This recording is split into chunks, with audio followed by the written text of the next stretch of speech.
Salut les gars, j'espère que vous allez bien. Sinon, gros match aujourd'hui et classico à venir le 28 avril les gars. Victoire du Barça dans le cadre du match retour des demi-finales de la Copa del Rey contre l'Atlético au Wanda Metropolitano aujourd'hui avec le but de la rencontre de Ferran Torres vers la 27e minute de jeu les gars sur une passe magnifique de Lamine Yamal. Lamine Yamal les gars, je vais en parler sur ce match comme sur beaucoup de matchs parce que ce joueur, il est tellement fort que quand il marque pas dans un match ou il met pas de passes décisives, on retient souvent ses ratés ou ses déchets. Parce que moi, je vous dis, c'est normal qu'à 17 ans, il a du déchet, les gars. Je trouve qu'il en a peu pour son âge dans son jeu. Parce que c'est un attaquant, il provoque beaucoup. Moi, les gars, je connais des joueurs à 18, à 19 ans, des joueurs qui jouent à ce poste-là à 19 ans. Et même pour certains, proches de 20 ans, ils avaient encore autant de déchets, les gars. Donc Lamine Yamal, il a encore de la marge de 2 voire 3 saisons. Et je pense que la saison prochaine, il va encore grandir, les gars, Lamine Yamal. Mais sinon, pour revenir dans le match, les gars, franchement, ce match, il était compliqué. Il était compliqué. Déjà, dès la 5e minute de jeu, on était censé partir sur un carton rouge pour l'Atlético de Madrid avec cette grosse faute d'Azpilicueta sur Rafinha. Les gars, je vais pas parler de l'arbitre parce que l'arbitrage dans sa globalité a été bon parce que c'était un match compliqué à arbitrer. Moi, je vous dis, ce match-là, c'était pourri. Je connais pas beaucoup d'arbitres qui s'en seraient sortis dans ce match-là tellement c'était compliqué à arbitrer, difficile même. Il a fait du bon boulot, l'arbitre, hein, franchement, il a fait du bon travail. Mais cette faute d'Azpilicueta, les gars, ce carton jaune, je ne comprends pas. Parce que, en plus, la VAR l'appelle, parce que t'as l'impression qu'à un moment donné, la VAR l'appelle pour lui dire, frérot, viens voir, est-ce que tu es sûr qu'un carton jaune, ça suffit? Il va, il regarde, il dit, je ne change pas, je garde mon carton jaune. Le Barça, parce qu'il y a eu l'excuse comme quoi c'était trop tôt, le Barça a pris des cartons rouges très tôt en Ligue des Champions, etc. Bref, on sait, on va pas s'attarder là-dessus. Maintenant, une chose qui m'a plu aujourd'hui dans cette équipe, moi je vous le rappelle, le Barça c'est 3 matchs en 6 jours. Dans l'espace de 6 jours, les gars, c'est 3 matchs. C'est 3 matchs, c'est pas rien, les gars. C'est un match le 27, c'est un match le 30, c'est un match le 2. C'est 3 matchs en 6 jours, les gars. C'est pas rien du tout. Et 3 victoires. Aujourd'hui, c'était dur. On s'y attendait. C'était face à l'Atlético de Madrid, c'était pas face au Real Valladolid, ni face à Getafe, ni face à je ne sais plus qui. C'était quand même face à l'Atlético de Madrid, les gars. Il faut que vous ayez ça en tête. Je sais qu'il y en a parmi vous qui sont pas contents, qui se disent ouais, mais on n'a pas fait un bon match, on a gaspillé quelques actions, etc. Mais les gars, notez bien que vous ne pouvez pas gagner tous les matchs de la saison de la même façon en jouant le football champagne et en marquant 4-5 buts. C'est pas possible, ça n'existe pas. Je pense qu'il faut qu'on enlève ça dans notre tête et qu'il faut aussi que ça sorte un peu du Barça, que les gens acceptent que tu peux gagner un match. Il faut savoir gagner en n'étant pas dedans. Il faut savoir gagner en étant fatigué. Il faut savoir gagner en étant dans un mauvais jour. C'est là, c'est à ça qu'on reconnaît les grandes équipes. Parce que je ne vais pas m'attarder sur le Real, c'est pas le but de parler du Real. Le Real le fait quasiment tous les week-ends, ça. Gagner sans jouer un beau jeu. Le Real gagne les Ligues des Champions comme ça. Et à l'arrivée, qu'est-ce qu'on retient? Est-ce qu'on a retenu comment le Real a joué en 2022 ou en 2024? Les fans du Real, ils retiennent pas ça. Toi, t'es pas fan, tu vas regarder ça, tu vas retenir ça. Eux, ils retiennent quoi? Ils retiennent qu'ils ont gagné, c'est tout. Après, oui, je dis pas qu'on doit s'amuser à jouer comme des autres et gagner, ça marche pas tout le temps. Chez nous, ça marche pas. Au Barça, on n'arrive pas à faire ça. Mais aujourd'hui, ce que j'ai apprécié, tactiquement, avec Hansi Flick, on a joué, c'était notre 4e match contre l'Atlético cette saison. Pour les 3 autres matchs, Sorloth nous a piqué à chaque fois. À chaque rentrée en jeu, il nous a piqué ce mec.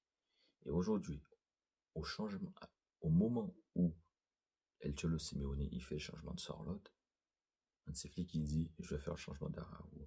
Je vais lui mettre quelqu'un qui peut l'emmerder. Je vais lui mettre quelqu'un je sais pas, assez physique, assez dans le corps à corps, qui y va en fait. Et ça l'a quand même un peu neutralisé, Sorloth. Il a eu quelques actions à jouer, de par notre piège hors jeu.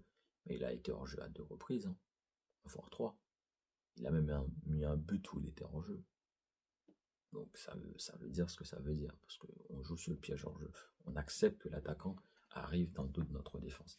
Mais sinon, les ballons où voilà, où habituellement il rentre dedans, il rentre d'un coup barcé, etc. Aujourd'hui, il n'y a pas eu ça en fait. Et autre chose que j'ai apprécié, je vous rajoute, c'est l'acceptation. C'est que cette équipe aujourd'hui a accepté de souffrir. Parce que habituellement, moi, je vois un Barça qui aurait lutté, essayer de garder la balle, essayer. Non, il y a un moment, vers la 60e, où t'as l'impression que le Barça se dit, ok, vas-y, je cherche mon deuxième souffle. Allez, l'Atlético pousse un petit peu. Et c'est ça aussi qui a fait que le Barça a eu des occasions pour faire le break. Le break qui n'a jamais été fait dans ce match-là. Très, très dommage parce que c'est un match qu'on aurait pu plier en première mi-temps. C'est un match où, en moment, en deuxième mi-temps, on a eu l'occasion. Rafinha, s'il te plaît. T'es parti au Brésil. T'es parti faire la samba. C'est fini la samba. T'es de retour. T'es à Barcelone. Faut te réveiller, frérot. Parce que ça, là, je suis désolé. T'as deux options. T'as deux options dans la surface. T'as Lamine Yamal. T'as Ferran Torres. Ferran Torres, en ce moment, il est chaud. Si t'es le Ferran Torres tocard national de l'époque qu'on avait, j'aurais dit, ok, tu lui refuses une passe, tout le monde l'accepte parce que voilà, c'est Ferran Torres le tocard national. Mais là, Ferran Torres, il met des buts. Frérot, tu lui mets la passe. T'as un ballon d'or à aller chercher. Il faut te mettre dans le crâne que t'as pas besoin de. Il y a des joueurs qui sont comme ça. Il y a des joueurs qu'il faut qu'ils mettent des buts pour qu'on cite leur nom. Mais nous, c'est pas des joueurs comme ça qu'on a à Barcelone. À Barcelone, on forme des joueurs qui sont capables d'être brillants par la passe, parce qu'ils apportent dans le jeu. On a Pedri qui a été homme du match 8 fois en Liga, sans pour autant forcément marquer un but ou faire une passe décisive. Mais là, Rafinha, tu fais une passe, tu lui glisses, c'est plié, frérot. T'as un ballon d'or à aller chercher. On a commencé une propagande. Pourquoi tu veux qu'on arrête la propagande? C'est déjà en route, c'est déjà en marche. On va faire quoi maintenant? On va changer, on va jeter sur Yamal. On va pas faire comme le Real, hein. L'année dernière, ils ont perdu leur ballon d'or avec leur propagande à 3 têtes là. On va pas le faire aussi. Tu lui mets, c'est fini, c'est plié. Tu lui mets une petite passe à Yamal. Je sais pas, tu fais un dégagement. Tu fais un dégagement vers Ferran Torres, il le met. Une touche, c'est fini, c'est le but. Il y a eu ça aussi, il y a eu la frappe de Yamal aussi, en première mi-temps. Je sais pas, un plat du pied, comment il rate. T'as Pedri, parce que moi, les gens vont me dire que ouais, la passe de Pedri, c'était pas le jeu, parce qu'il y a une action, il y a une magnifique action de Lamine Yamal. Il dribble, il fait la petite passe pour Pedri, qui fait une talonnade, qui la prend mal, parce que sa talonnade à Pedri est un peu loupée, il faut se l'avouer, parce que je pense qu'il voulait vraiment la frapper, ou peut-être qu'il avait pas l'impression que Rafinha était aussi loin, parce qu'il s'attendait peut-être que Rafinha allait se rapprocher, et la balle arrive un peu en retard sur Rafinha, et Yamal qui en deuxième lame retrouve ce ballon au lieu de contrôler la balle, de mettre une mine sur le gardien et c'est un plat du pied à la con, mais frérot. Où t'as vu ça? Où t'as vu ça? Ah. Mais sinon, les gars, moi je vous dis, j'ai apprécié cette acceptation de cette équipe parce qu'on a. Les gars, je vous rappelle, hein, le premier match contre Atletico en Liga cette année, c'était le match juste avant la trêve. On les a baladés techniquement, tactiquement. On menait 1-0, but de Pedri, on les a baladés pendant tout le match. Il y a eu une erreur de Casado, ils ont égalisé. Et en fin de match, ils ont fait ce qu'ils avaient à faire. Pourquoi on a subi ce match-là au match aller de la Liga? Parce qu'à aucun moment on a accepté de souffrir face à eux. Parce qu'à aucun moment, à tout moment, on voulait être au-dessus, on voulait être dominant.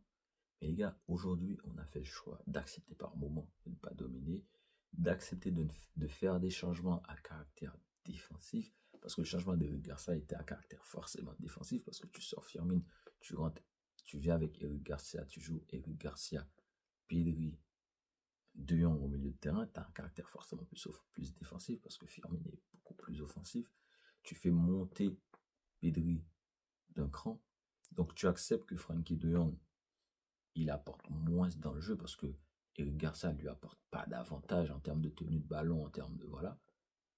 Parce que Pedri, qui lui apportait tout cet avantage en termes de tenue de ballon, etc., technicité, et d'un cran plus haut, qui joue le rôle à Firmine. Donc maintenant, il se retrouve orphelin de Pedri, il se retrouve avec Eric Garcia à côté. Donc c'est plus compliqué pour lui. Le changement de Ronald Araujo, tout ça, c'est des choix tactiques de OK, j'accepte de souffrir. Et autre chose, c'est que par moment dans ce match, tu as l'impression que Hansi Flick, il accepte limite de rentrer dans le jeu de l'Atlético, à savoir des fautes, parce que Baldé, il en a fait des tas des fautes. C'est pour ça que je vous ai dit au début, l'arbitrage dans sa globalité, pour moi, j'ai rien à dire. À part le carton rouge oublié, j'ai pas de problème. Parce que les fautes, oui, certainement, l'Atlético, ils en fait plus parce que ça reste l'Atlético. Mais t'as quand même des fautes à répétition de Baldé et Garcia, quand il est monté, des fautes à répétition, bien que son premier ballon, on a failli le découper. Pedri qui fait des autos, des fautes. C'était dans l'acceptation de rentrer dans le truc, de pas subir. Et vous savez, ça, c'est quoi? Ça, c'est le signe d'une équipe qui est prête à tout pour aller chercher quelque chose. D'une équipe qui est prête à s'adapter à toute situation. Parce que même Koundé, il fait des fautes par moment. Koundé, d'ailleurs, très bon match aujourd'hui. J'espère qu'il y aura une possibilité qu'on le fasse se reposer ce week-end, Koundé. J'y crois pas trop, mais en tout cas, j'espère. Les gars, pour moi, l'idée, c'est ça. C'est ça, je sens. Moi, j'ai le sentiment, quelque part, il se passe quelque chose avec cette équipe. On va voir ce que ça va donner. Ce samedi 21h contre Betis Séville à la maison. Mercredi contre Dortmund à la maison, on va voir. L'avantage qu'on a, les gars, c'est un point très très positif à retenir, c'est qu'on joue samedi 21h et le prochain match c'est mercredi 21h. Depuis la trêve internationale, c'est la première fois qu'on a un creux de 4 jours entre deux matchs. Il faut se le dire. Qu'on a plus de 72 heures entre deux matchs. Il faut vraiment apprécier, les gars. Parce que ça sera 96 heures entre deux matchs. Et si en plus on arrive à faire se reposer quelques éléments ce week-end, les gars, ça va être top, les gars. Sinon, les gars, je vous dis bonne soirée. On se retrouve samedi soir pour un autre débrief, les gars. Ciao, ciao.